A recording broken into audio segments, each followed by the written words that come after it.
一眼观天下，大家笑哈哈。各位听众朋友，大家好，我是今天的主持人少霞，欢迎我们现场的学员小蜜蜂，大家好 Cherry， 大家好，我们最有生命热情的张医生老师，大家好。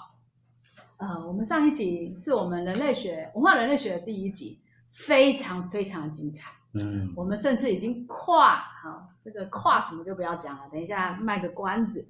然后我们这一集是我来谈，想要谈什么呢？上一集谈蜜蜂，这一集谈一个你们可能都想不到的，狗狗。现在人不是很喜欢养狗吗？对呀，把狗当狗儿子啊，都自称是狗的爸爸妈妈。然后还有研究说什么，因为狗的那个睫毛的结构，所以它眼睛就蒙蒙的。蒙，那你蒙一个朝一个蒙，蒙蒙哒这样子。然后还有说为什么狗会？那是山水蒙吗？对，都蒙蒙的。有道理耶。跟山水蒙也有狗啊。对呀，山是狗啊。对，还有狗每次看到你不是猛摇尾巴吗？对呀。为什么狗可以成为人类最好的朋友？也有研究显示说，因为它可以跨物种的爱。它的爱，它很爱人嘛。它不是爱自己的同类，它也可以爱人。可是你把它跟绵羊摆在一起，它也可以爱绵羊哦。为什么？所以为什么狗去改绵羊？对，它可以跨物种。牧羊犬。对，牧羊犬。它其实这很特别吧？可以跨到别的物种。一般像澳洲有一本书叫《野犬传命》，它就在研究这种，它也有点在讲因为我们人都会本位思考嘛。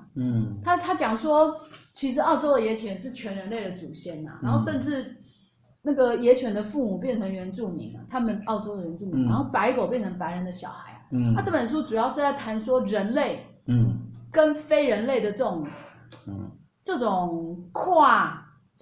人类跟非人类都这种连结啊，他认为说都是上帝创造出来的跨物类。对，跨物类。他认为说人类也要为一些不是人类，就是非人的这个物种是灭绝的还是活着的，也是有这个责任啊。这个很特别。太抽象了，这什么？意思就是说，他讲到一个东西，我觉得很好玩。他说，你听到人类在嚎叫，你可能会有同情心。那狗狗在嚎叫呢？松鼠在嚎叫呢？他认为狗狗嚎叫跟松鼠嚎叫其实跟人类嚎叫是一样。他认为说，我们要有一种人类也要有这种认知，去背负起整个物种灭绝的责任，而不是说只去关注我们自己人类。那圣经里面也有提到狗啊。它虽然只字片语，可是我觉得很好玩，就跟大家介绍一下出埃及记好了。出埃及记大家都知道摩西嘛，他受了耶和华的指示，说要把他们以色列人带出那个埃及。因为埃及是一神教，而且他们法老王在虐待以色列人，所以他把他带出埃及，回到那个迦南那个 Holy Land。可是呢，你知道吗？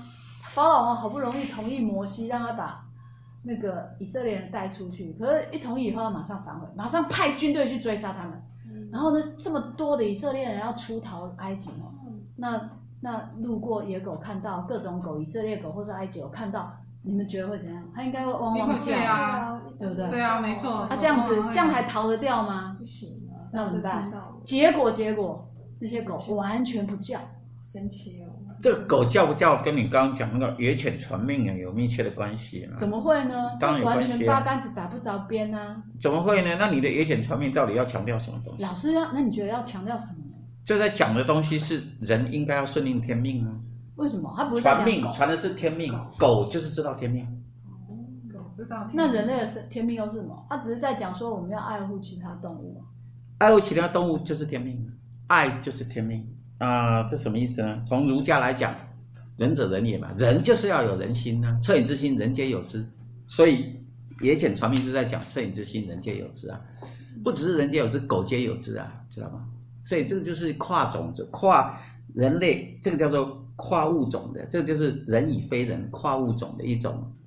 人类学本身是一个比较特殊的一门学问嘛，那就是上一次少爷有在提说，跟哲学是不一样，对吧？对啊，你上次不是在谈这个吗？他不是关心的不再是以人为核心，而是去对整个所有的物种都做出的非常的广大。对，他非常整个他的观测的角度，就是他的那个关心的层面打开了这种人跟非人之间的界限，而这个狗本身它也是，就是它所谓的野犬传命，要传的命是，就像我们在讲《易经》里边，如果一眼观天下来看，《易经》的巽卦巽为风里边讲，象辞里边讲，随风巽，金子以生命行事啊。所以生命行事的意思就是把这个人的这种天命把它给展演开来，也就是人扩展人的这种天命的那种对万物的爱，这才是真正的仁者仁也。儒家讲仁者仁也是这个意思。所以意思是说，这个对于这种如果有听到人的这种哀嚎，会有恻隐之心，对不对？那你听到狗了，那就没有了。也会有啊，因为我们几乎把狗狗当成家人。对，所以基本上比较远的，比如说蜥蜴啊，可能会比较没感觉。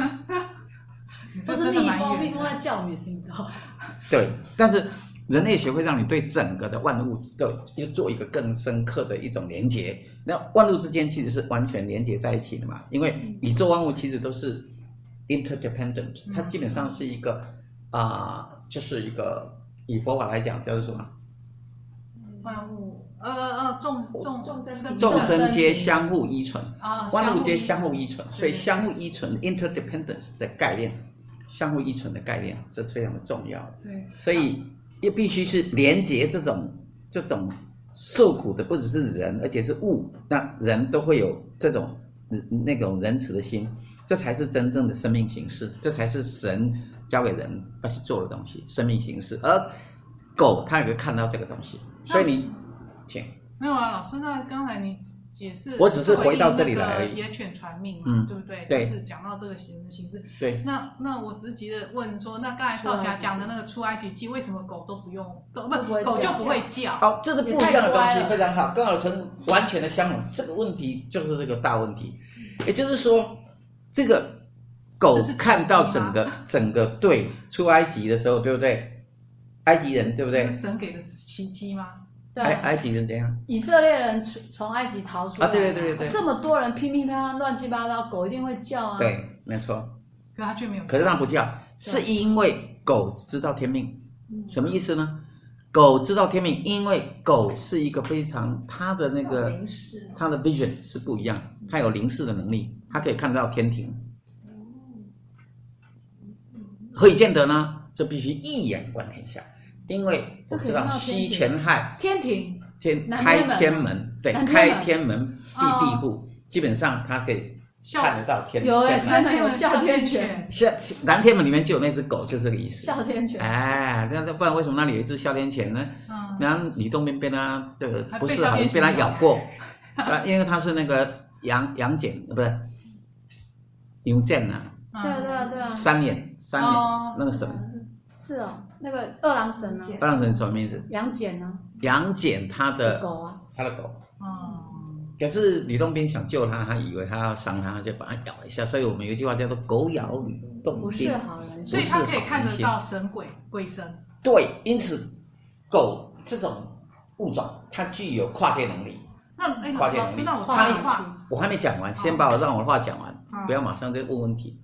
它能够跨界，所以看到我们一般人之所以没办法看到人的这个，没办法看到这种天命是什么，没办法像野犬传命里边所谈的这个东西，是因为没有了灵视的能力。人因为在整个物质界里边久了之后，原先的这种 vision 这种灵视能力丧失，可是狗它是具有的。因此当他看到这个出埃及记里边所写的犹太人，对不对？从这个以色列人，有以色列人从埃及要去迦南，叫迦南的途中的时候，他都不会狂叫。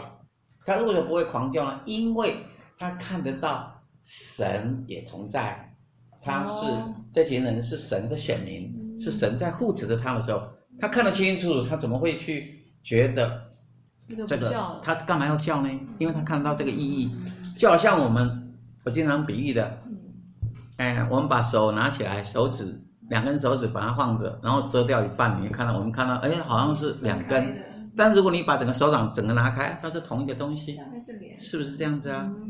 那个同样的那个瓜鸟有2只脚，对，这2只脚如果你只看到那两只脚还会对打，触角2个脚还打对方，我比较高，你比较高，到底谁比较厉害？就是同一只瓜鸟，同样的人类其实都在地球上，其实大家是万物是一体的，对，可是互相连接，大家都 interrelated 的，所以如果你都不能看到这个东西的话，不晓得说所有众生，所以佛法讲众生都是我们自己累世的生身父母，都是很亲的啦。狗很可能就是自己的阿公阿嬷，为了要顾家，所以他就没有转世轮回，就又回到自己的家来守护下一代。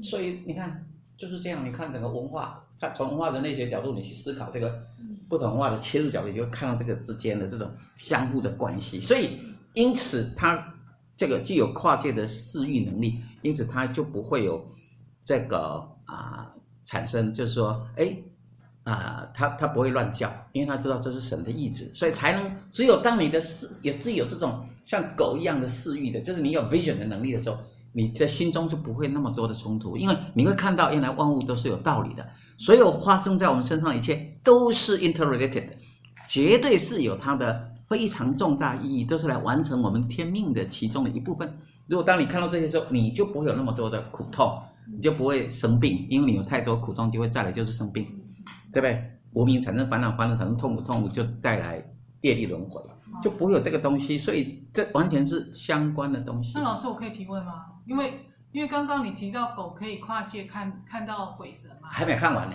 对，还没看完。你让我先看完。好，看到什么东西呢？他看到一个新的时代的来临，看到一个未来，知道吗？因为他们要走向一个充满了 honey and milk， 还又跟那个上一集的那个蜂蜜的神话连在一起了。也就是一个迦南是一个上帝所应允的一个乐园的回环的这样的地方，这是非常重要，这也是天命，每个人来到人间到最后都希望回到乐园的一种归乡归妹卦，易经归妹卦所讲的东西。所以他看得到这样什么意思呢？这太深了，这要一眼观天下。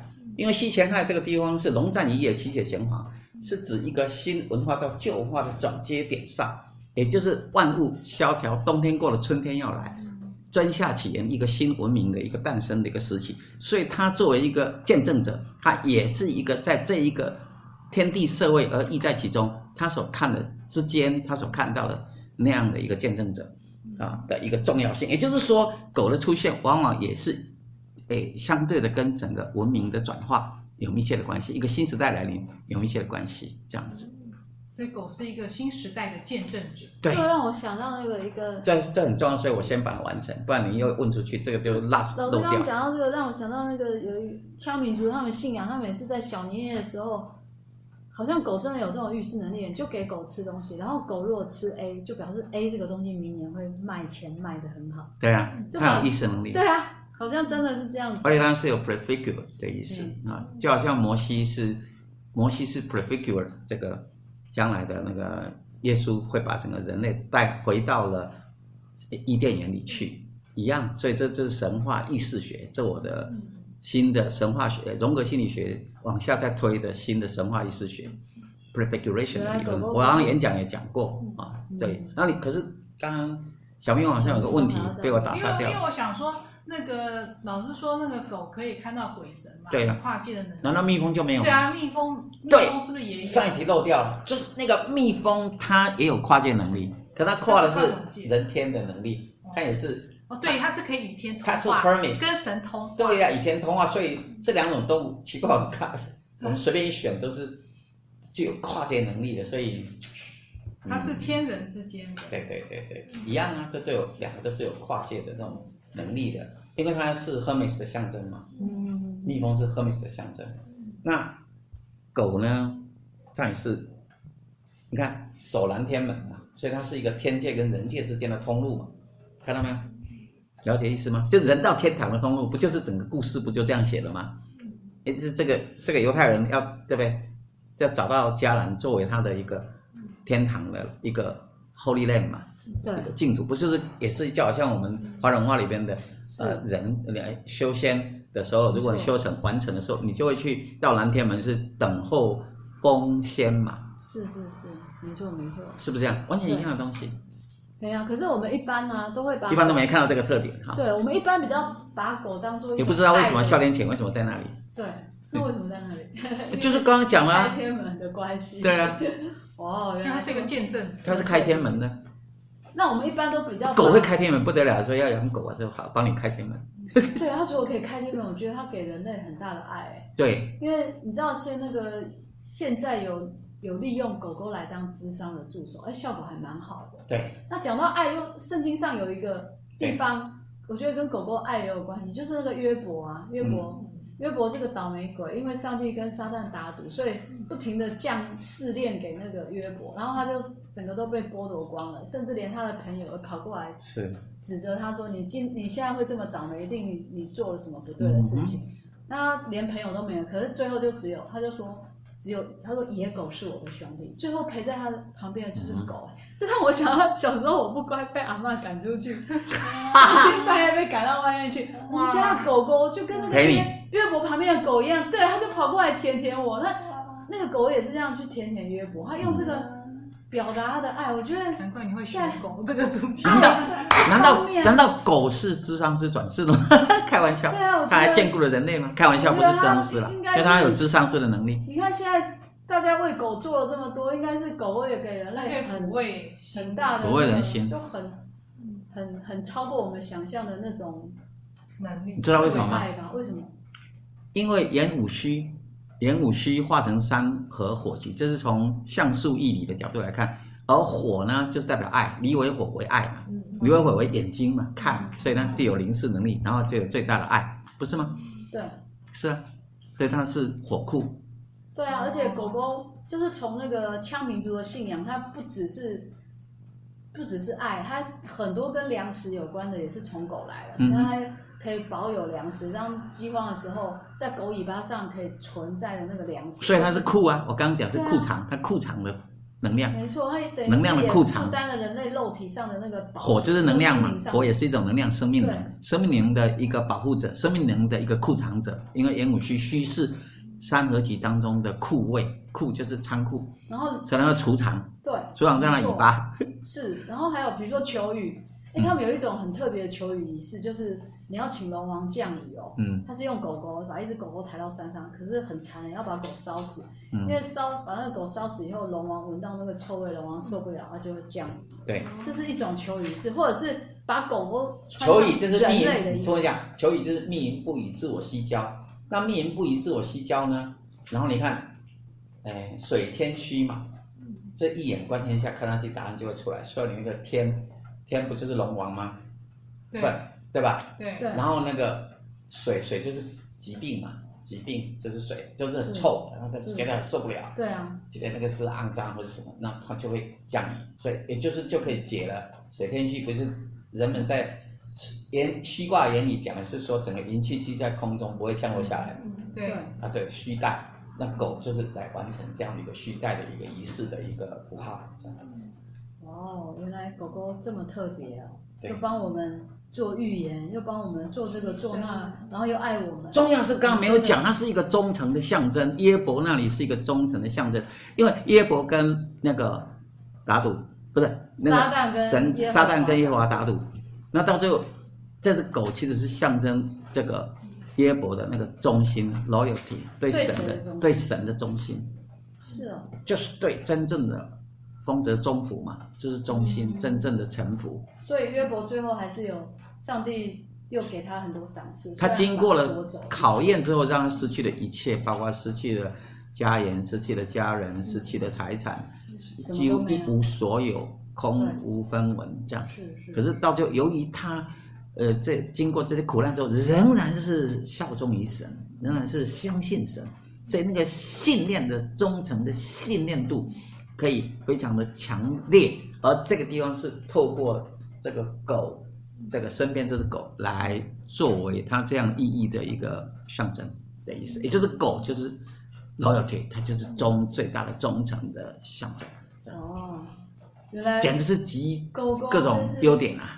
太可爱了，是，对，所以就是可是这个太可爱。老师还有什么特别的秘密要告诉我们呢？这是除了可爱以外，还有什么呢？这是个笑话不是吗？所以这个狗很重要啊。有一个笑话在讲说，狗更重要。对，就是说笑话是在讲，不是黑狗白狗的问题，黑狗白狗是变成白人黑人。《礼记》的什么篇？对，没有，我还没讲啊。就是说有一个台语什么啊？不是那个有一个人要去投胎转世吗？对。那阎王就问他说：“那你下一世你想要当什么？”他说：“我要当母狗。”啊，太奇怪了，这个阎王就觉得很奇怪，你为什么要当母狗呢？对啊。然后这个人就回答说：“这书上说这个，临财母狗得，那临难母狗免，就是说，如果遇到有财运的时候呢，就会有母狗就会得财。你只要有钱的时候，母狗可以得到；那有灾难的话，母狗可以免难。这又不是所以他要字吗？对，所以原来他读错了啊，因为他的文化水平不高。原来是这个临财勿狗得，勿狗就是勿忘在举的勿忘在举的勿，就千万不要是想要钱就想要见钱眼开，然后临难勿苟免是说遇到危难你不能退缩，你要勇敢的去承担起来，去解决它。这个是从这个《礼记·曲礼篇》的词，所以这非常重要，这个文化很重要。所以我们的节目就是推广华人文化，让我们自己的民族的文化、自己的文化能够更能够传扬，这是非常重要。就是说，这个笑话是讲的，其实是在讲，这才叫做真正的生命形式。所以就是结论，就是说要记住《礼记·曲礼》的里边的这一段话，也就是这个临财勿苟得，临难勿苟免，这是每个人应该去。如果圣经来讲，这每个人都应该走上自己生命的十字架，承担起一切的责任嘛，来完成自我的生命。是。那不要光想要去贪小便宜，或是只想到人间的这种财色名利那些东西，这不是圣贤的教育。圣贤本身要我们学习的是，要能够为天地立心，为生民立命，为往圣继绝学，为万世开太平。这是张载宋代的这个理学大家，他所留给所有的读书人的这样的一个训示，我觉得是非常非常的重要，在整个华人文化里面是读书人最重要的精神指标。没错，老师讲的生命形式，我们照我们的天命走，我们就可以真正的安身立命，不用想太多，就可以快快乐乐的。